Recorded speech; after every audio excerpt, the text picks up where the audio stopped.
Regional industry conclave का समापन समारोह हो रहा है, जहां मुख्यमंत्री डॉक्टर मोहन यादव इस वक्त पहुंच चुके हैं। समापन समारोह की शुरुआत की जा रही है। आपको बता दें, उनके साथ ही केंद्रीय राज्य मंत्री अर्जुन राम मेघवाल भी मौजूद। आज एयर एम्बुलेंस का भी उन्होंने शुभारंभ किया है। एक एयरक्राफ्ट और एक हेलीकॉप्टर की सौगात आज क्षेत्रवासियों को मिली है। पीएम श्री एयर एम्बुलेंस ऐसे नाम दिया गया है।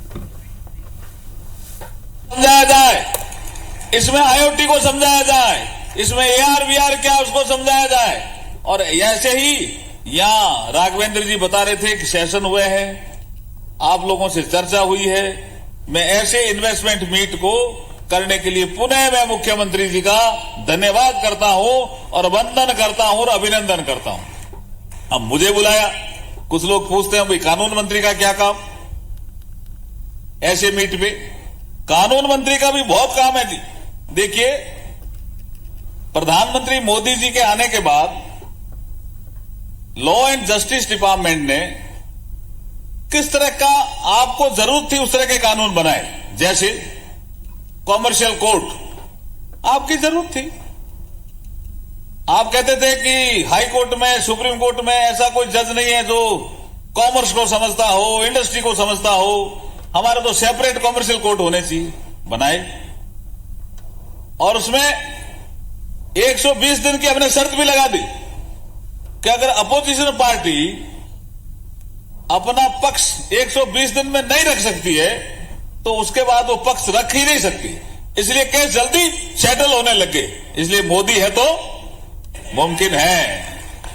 उसके बाद एक हम लाए आर्बिट्रेशन सेंटर। प्रधानमंत्री मोदी जी ने कहा कि भाई इंडस्ट्री के लोग और एंटरप्रेन्योर अपना आर्बिट्रेशन का केस सेटल कराने के लिए कोई हांगकांग जाता है, कोई सिंगापुर जाता है, कोई लंदन जाता है, कोई दुबई जाता है। वो भारत में ही क्यों नहीं करे? हमारा ही एंटरप्रेन्योर, हमारा ही वकील भारत का, वह लंदन जाकर के पैरवी करता है, वहां से अवार्ड आता है। तो फिर हम यहां क्यों नहीं कर सकते? इसके लिए आर्बिट्रेशन सेंटर, आर्बिट्रेशन एक्ट में अमेंडमेंट किया। गुजरात में गांधीनगर में हमने एक गिफ्ट सिटी बनाई है, कभी जाकर के देखना। जो हमें इंडस्ट्री 4.0 में जिसकी जरूरत है उसके सारे इंफ्रास्ट्रक्चर नरेंद्र मोदी जी के इस कालखंड में पूरे हो रहे हैं। अब आप देखिए, एक मीडिएशन लॉ है। मीडिएशन लॉ की इस देश में हमेशा से ही जरूरत रही है। मुख्यमंत्री जी, आप तो गांवों से आते हैं, मैं भी ग्रामीण क्षेत्र का आदमी हूं। गांव में कोई झगड़ा हो जाता था तो कोई गांव का पंच तय कर देता था। फिर गांव वाले कहते थे भी पंच ने तय कर दिया, मान जाओ, इसका जुर्माना भी दो, उसको जो सजा है वो आप मानो, और मानते थे लोग। लेकिन अब दो भाई लड़ रहे हैं, कोई पार्टनरशिप फर्म हुई, झगड़ा हो गया और दो लड़ रहे हैं। नीचे के कोर्ट में गए, हाई कोर्ट में गए, सुप्रीम कोर्ट तक गए। तो अब प्रधानमंत्री मोदी जी कह रहे हैं इन दो भाइयों की एनर्जी कोर्टों में क्यों जाए? तो क्या करना चाहिए?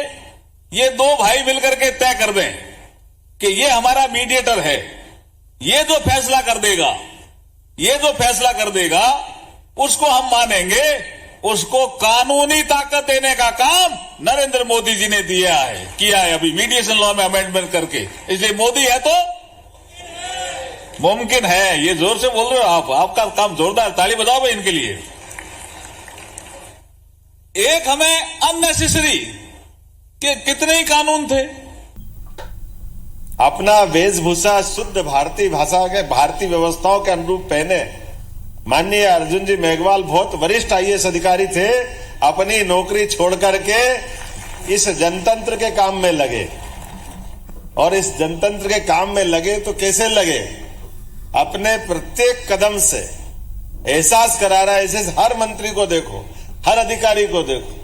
कभी कल्पना कर सकते अजीत डाभोल 10 साल हो गए थे नौकरी छोड़े और 10 साल बाद वापस लाए और सुरक्षा सलाहकार बनकर के दुनिया में एहसास करा कि भारत और भारत की ताकत क्या है। यह एहसास हो रहा कि नहीं हो रहा? आराम से जयशंकर प्रसाद से पूछा गया कि आप ये रसिया से तेल खरीद रहे हो और अमेरिका से बात कर रहे हो, ये कैसे संभव है? तो उन्होंने कहा मोदी है तो ये एहसास कोई करा सकता है क्या? ये मैजिक जो चल रहा है, अब आप उस पे बोले ही नहीं है। आपने कहा कि न्याय संहिता को बदल करके, दंड संहिता को बदल के न्याय संहिता स्थापित की।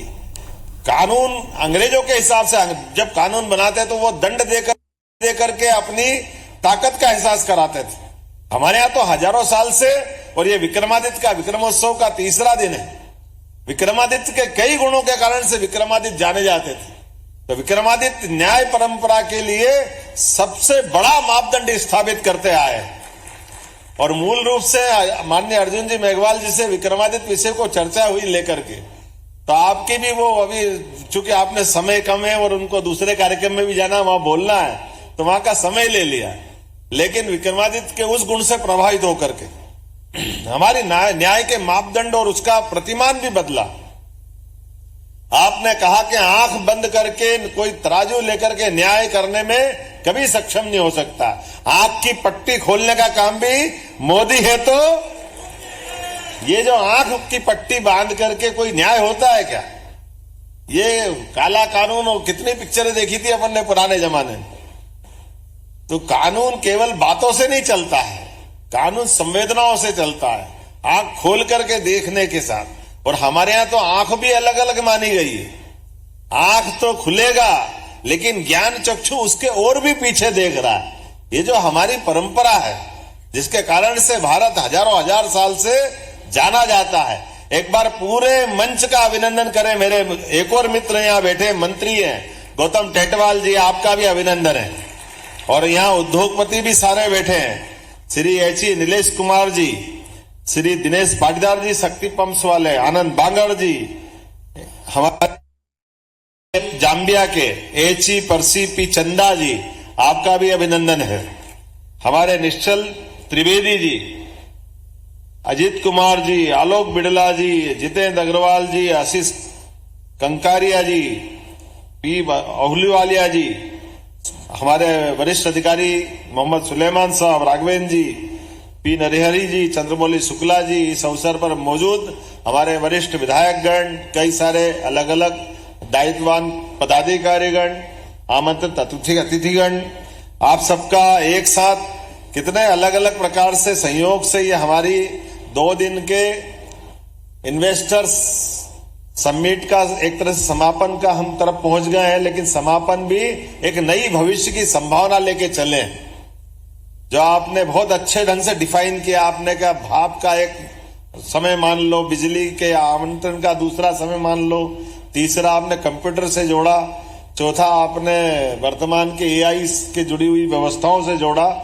लेकिन ये हमारे जो उद्योगपति या इन्वेस्टर्स हैं, इनके लिए हमने हवाई का भी एक मार्ग खोला है। हवाई का मार्ग खोल करके भविष्य में अपने देश में तो इन्वेस्टमेंट करे ही करें, यहां से अंतरिक्ष तक का पूरा गगनयान के माध्यम से कहां तक जाना चाहिए।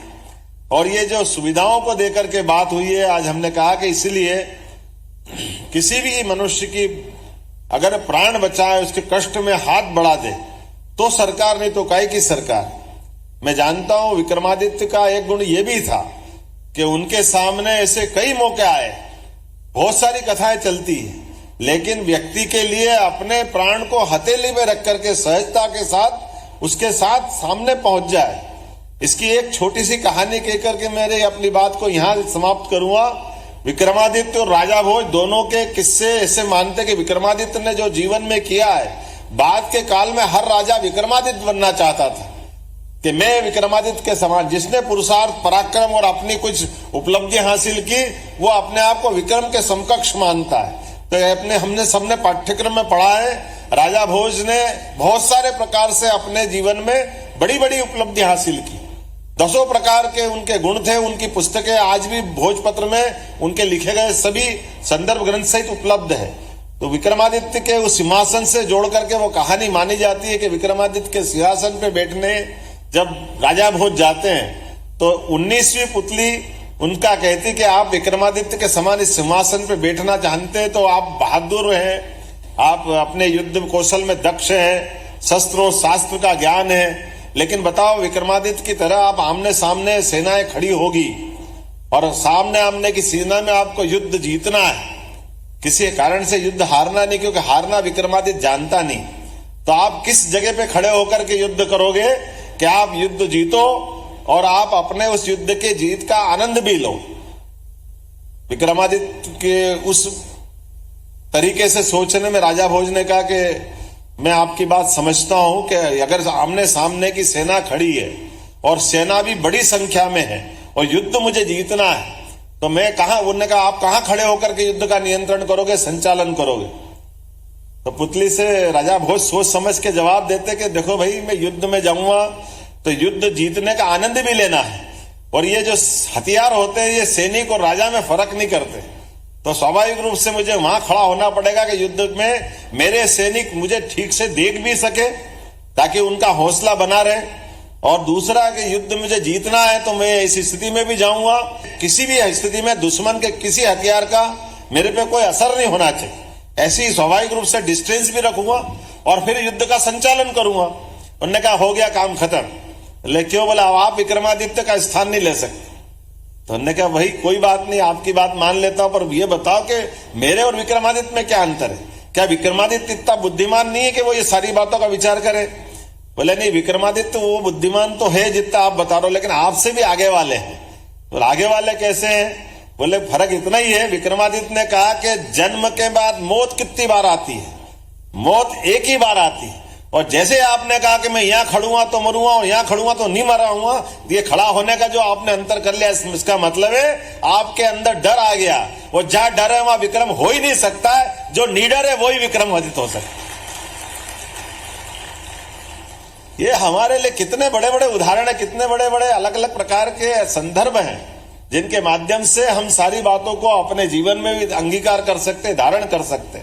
आज के इस अवसर पर चूंकि हम जहां हैं ये महाकाल की नगरी, और महाकाल की नगरी को समझने के लिए महाकाल क्या होते हैं इसको समझना है तो हमको थोड़ी सी दूसरी ढंग से बात समझना पड़ेगी। समय और प्रलय, काल की नगरी, महाकाल की नगरी। ऐसा कहते हैं कि सृष्टि का प्रारंभ हमारी इस चतुर्युग की प्रारंभ के साथ होता है। सतयुग, द्वापर, त्रेता, कलयुग, ये चारों की चतुर्युग मिला के 64,000 साल की होती है। और 64,000 साल की जिस चतुर्युग में चारे युग के प्रारंभ के बाद फिर क्या होता है? तो जब तक ये संसार सृष्टि है तब तक समय है। जैसे इस समय समाप्त होगा ये सृष्टि समाप्त हो जाएगी। ना सूर्य, ना चंद्र, ना तारे, ना ब्रह्मांड की व्यवस्था, ये सब नष्ट होंगे, प्रलय आएगा। उस प्रलय में ऐसा कहते हैं कि जब प्रलय आता है तो सृष्टि के निर्माता कौन है? ब्रह्मा जी। और ऐसा माना जाता कि ब्रह्मा जी उस समय सोते हैं, तो फिर जागता कौन है? जागते केवल महाकाल है, जो इंतजार करते हैं इस बात का कि मुझे फिर ब्रह्मा को जगाना है, फिर मुझे ब्रह्मा को खड़ा करना है, फिर नई सृष्टि बनाना है। तो ये जो आपके माध्यम से उद्योगों की जो श्रृंखला चलती है, कमोबेश उस ब्रह्मा जी के द्वारा किए गए काम की एक लघु रूप में आपको लाती है, जो इस संसार को चलायमान व्यवस्था बनाए रखने के लिए वित्तीय प्रबंधन के आधार पर हर एक के जीवन में खुशहाली आए, हर भूखे को अन्न मिले, हर एक के जीवन में कहीं न कहीं संसार में आपस की मनुष्यता स्थापित हो। इसीलिए उद्योग निवेश को सरकारें प्रोत्साहित करती है। मेरी अपनी ओर से इस अच्छे आयोजन की बधाई, बहुत बहुत धन्यवाद। बहुत बहुत धन्यवाद माननीय मुख्यमंत्री जी, एक नए भविष्य, एक उज्जवल भविष्य के लिए सभी को यहाँ पर प्रोत्साहित करने का। और इस कार्यक्रम की समाप्ति पर अब मैं आमंत्रित करती हूँ श्री राजेश राठौर जी को, ईडी MPIDC उज्जैन, की वे धन्यवाद प्रस्ताव रखें।